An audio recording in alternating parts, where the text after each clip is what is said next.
ಓಹ್ ಬಂದ್ರಾ? ಬನ್ನಿ ಬನ್ನಿ. ಕನ್ನಡದಲ್ಲಿ ಸಿನಿಮಾಗಳು ಮ್ಯೂಸಿಕ್ಕಿಂದನೂ ಸದ್ದು ಮಾಡ್ತವೆ. ಹಾಗಿದ್ರೆ ಕನ್ನಡದ ಟಾಪ್ ಮ್ಯೂಸಿಕ್ ಡೈರೆಕ್ಟರ್ಗಳ ಸಂಭಾವನೆ ಎಷ್ಟು ಅನ್ನೋದರ ಬಗ್ಗೆನೇ ಈ ವಿಡಿಯೋ. ಸೊ ಯಾರೆಲ್ಲ ಚಾನಲ್ಗೆ ಹೊಸದಾಗಿ ಎಂಟ್ರಿ ಕೊಟ್ಟಿದ್ದೀರಾ, ಚಾನಲನ್ನು ಸಬ್ಸ್ಕ್ರೈಬ್ ಮಾಡಿಕೊಂಡು ಪಕ್ಕದಲ್ಲಿರೋ ಗಂಟೆಯನ್ನು ಕೂಡ ಬಾರಿಸ್ಬಿಡಿ. ಏಕೆಂದರೆ ಇದೇ ತರಹದ ಮತ್ತಷ್ಟು ಡಿಸ್ಕಷನ್ ಜೊತೆಗೆ ಭೇಟಿಯಾಗ್ತಿರೋಣ. ಆ್ಯಂಡ್ ಈ ವಿಡಿಯೋ ನಿಮಗೆ ಇಷ್ಟ ಆದರೆ ನಾನು ನಿಮ್ಮ ಕಡೆಯಿಂದ ಬಯಸೋದು ಒಂದು ಲೈಕ್ ಮಾತ್ರ. ಅದನ್ನು ಕೂಡ ಕೊಟ್ಟು ವಿಡಿಯೋನ ಕಂಪ್ಲೀಟಾಗಿ ನೋಡಿ. ಚಂದನ್ ಶೆಟ್ಟಿ ಕನ್ನಡದ ಮೊದಲ ರ್ಯಾಪ್ ಸಿಂಗರ್. ಇವರು ಸಾಕಷ್ಟು ಸೂಪರ್ ಹಿಟ್ಸ್ ರ್ಯಾಪ್ ಸಾಂಗ್ಗಳನ್ನು ಕೂಡ ಹಾಡಿದ್ದಾರೆ. ಆ್ಯಂಡ್ ಸಾಕಷ್ಟು ಸಿನಿಮಾಗಳಲ್ಲಿ ಅವರದ್ದೇ ಆದ ಹಾಡಿನಿಂದ ಗುರುತಿಸಿ ಕೂಡ ಕೊಂಡಿದ್ದಾರೆ. ಬಿಗ್ ಬಾಸಲ್ಲಿ ಖ್ಯಾತಿನ ಪಡ್ಕೊಂಡು ಈಗ ನಟರಾಗಿಯೂ ಕೂಡ ಕಾಣಿಸಿಕೊಳ್ತಾ ಇದ್ದಾರೆ. ಸೊ ಇವರು ಆ್ಯಸ್ ಅ ಮ್ಯೂಸಿಕ್ ಡೈರೆಕ್ಟರ್ ಆಗಿ ಒಂದು ಮೂವಿಗೆ 30 ಲಕ್ಷದಷ್ಟು ಸಂಭಾವನೆಯನ್ನು ಪಡ್ಕೊಳ್ತಾರೆ. ವಾಸುಕಿ ವೈಭವ್ ಇವರು ಕನ್ನಡದ ಒಬ್ಬ ಯೂನಿಕ್ ಕಂಪೋಸರ್ ಮತ್ತು ಸಿಂಗರ್ ಅಂತಲೇ ಹೇಳ್ಬೋದು. ರಾಮ ರಾಮರೇ ಸಿನಿಮಾದಿಂದ ಫೇಮನ್ನು ಪಡ್ಕೊಂಡು ಬಿಗ್ ಬಾಸ್ನ ಸೆಕೆಂಡ್ ರನ್ನರ್ ಅಪ್ ಆಗಿ ಖ್ಯಾತಿನ ಪಡ್ಕೊಂಡಿದ್ರು. ಆ್ಯಂಡ್ ಈಗ ಅವರ ಮ್ಯೂಸಿಕ್ ಆ್ಯಂಡ್ ಸಿಂಗಿಂಗಿಂದ ಪ್ರತಿ ಮೂವಿಗೆ 35 ಲಕ್ಷದಷ್ಟು ಸಂಭಾವನೆಯನ್ನು ಪಡ್ಕೊಳ್ತಾ ಇದ್ದಾರೆ. ರಘು ದೀಕ್ಷಿತ್ ಕನ್ನಡದಲ್ಲಿರುವಂಥ ಮೋಸ್ಟ್ ಅಂಡರ್ ರೇಟೆಡ್ ಮ್ಯೂಸಿಕ್ ಡೈರೆಕ್ಟರ್ಸಲ್ಲಿ ಇವರು ಕೂಡ ಒಬ್ಬರು. ಬಟ್ ಇವರ ಸಾಂಗ್ಸ್ಗಳು ನಮ್ಮನ್ನು ಸಖತ್ತಾಗಿ ಇಂಪ್ರೆಸ್ ಮಾಡ್ತವೆ. ಇತ್ತೀಚೆಗೆ ತುಂಬ ಕಡಿಮೆ ಸಾಂಗ್ಗಳು ಬರ್ತಾ ಇವೆ, ಆದರೂ ಕೂಡ ತಮ್ಮದೇ ಆದ ಕಂಪೋಸಿಂಗಿಂದ ಇವರು ಪ್ರತಿ ಮೂವಿಗೆ 45 ಲಕ್ಷದಷ್ಟು ಸಂಭಾವನೆಯನ್ನು ಪಡ್ಕೊಳ್ತಾರೆ. ಚರಣ್ ರಾಜ್ ಕನ್ನಡದ ಬೆಸ್ಟ್ ಕಂಪೋಸರ್ ಆ್ಯಂಡ್ ಸಿಂಗರ್.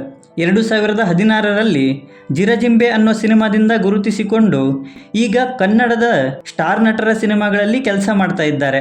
ಅದರಲ್ಲೂ ಅವರ ಕಂಪೋಸಿಂಗಿಂದ ಅವರದ್ದೇ ಆದ ಫ್ಯಾನ್ ಬೇಸನ್ನು ಕೂಡ ಗಳಿಸಿಕೊಂಡಿದ್ದಾರೆ. ಆ್ಯಂಡ್ ಇವರು ಪ್ರತಿ ಮೂವಿಗೆ 57 ಲಕ್ಷದಷ್ಟು ಸಂಭಾವನೆಯನ್ನು ಪಡ್ಕೊಳ್ತಾರೆ. ಅಜನೀಶ್ ಲೋಕನಾಥ್ ಉಳಿದವರು ಕಂಡಂತೆ ಸಿನಿಮಾದಿಂದ ಫೇಮನ್ನು ಪಡ್ಕೊಂಡು ಕಾಂತಾರದ ದೊಡ್ಡ ಸಕ್ಸಸ್ನವರೆಗೂ ಬಂದು ಈಗ ಬೇರೆ ಭಾಷೆಯ ಸಿನಿಮಾಗಳಲ್ಲಿಯೂ ಕಂಪೋಸರ್ ಆಗಿ ಕೆಲಸ ಮಾಡ್ತಾ ಇದ್ದಾರೆ. ಅಲ್ಲದೆ ತಮ್ಮ ಪರ್ಫೆಕ್ಟ್ ವರ್ಕಿಂದ ಎಲ್ಲ ಸಿನಿಮಾಗಳಲ್ಲೂ ತಮ್ಮದೇ ಆದ ಛಾಪನ್ನು ಮೂಡಿಸ್ತಾ ಇದ್ದಾರೆ. ಆ್ಯಂಡ್ ಈಗ ಇವರು ಒಂದು ಮೂವಿಗೆ 70 ಲಕ್ಷದ ಆಸುಪಾಸಿನಲ್ಲಿ ಸಂಭಾವನೆಯನ್ನು ಪಡ್ಕೊಳ್ತಾ ಇದ್ದಾರೆ. V Harikrishna old is gold ಅಂತಾರೆ. ಆ್ಯಂಡ್ ಇವರನ್ನು ನೋಡಿದಾಗ ಅದು ಸತ್ಯ ಕೂಡ ಅನಿಸುತ್ತೆ. ಅಷ್ಟು ಅದ್ಭುತ ಮ್ಯೂಸಿಕ್ ಕಂಪೋಸರ್ ಇವರು. ಆಗಿನ ಕಾಲದಿಂದಲೂ ಇವಾಗಿನವರೆಗೂ ತಮ್ಮ ಅದ್ಭುತ ಕಂಪೋಸಿಂಗಿಂದ ತಮ್ಮದೇ ಆದ ಫ್ಯಾನ್ ಬೇಸನ್ನು ಗಳಿಸಿದ್ದಾರೆ. ಆ್ಯಂಡ್ ಇವರು ಒಂದು ಸಿನಿಮಾಗೆ 80 ಲಕ್ಷದಷ್ಟು ಸಂಭಾವನೆಯನ್ನು ಪಡ್ಕೊಳ್ತಾ ಇದ್ದಾರೆ. ಅರ್ಜುನ್ ಜನ್ಯ ಕನ್ನಡದ one of the finest composer, singer and director ಕೂಡ ಹೌದು. 2006ರಲ್ಲಿ ಬಂದಿದ್ದ ಮೈ ಆಟೋಗ್ರಾಫ್ ಸಿನಿಮಾದಿಂದ ಇಲ್ಲಿವರೆಗೂ ಅದ್ಭುತ ಆಲ್ಬಮ್ಸ್ಗಳಿಂದ ನಮ್ಮನ್ನು ರಂಜಿಸ್ತಾನೆ ಇದ್ದಾರೆ. ಆ್ಯಂಡ್ ಇತ್ತೀಚೆಗೆ ಆಡಿಯನ್ಸ್ಗಳ ಪಲ್ಸನ್ನು ಅರ್ಥ ಮಾಡಿಕೊಂಡು ಮ್ಯೂಸಿಕ್ ಕೊಡ್ತಿರೋದನ್ನು ನೋಡಿದರೆ ನಿಜವಾಗ್ಲೂ ತುಂಬಾ ಖುಷಿಯಾಗುತ್ತೆ.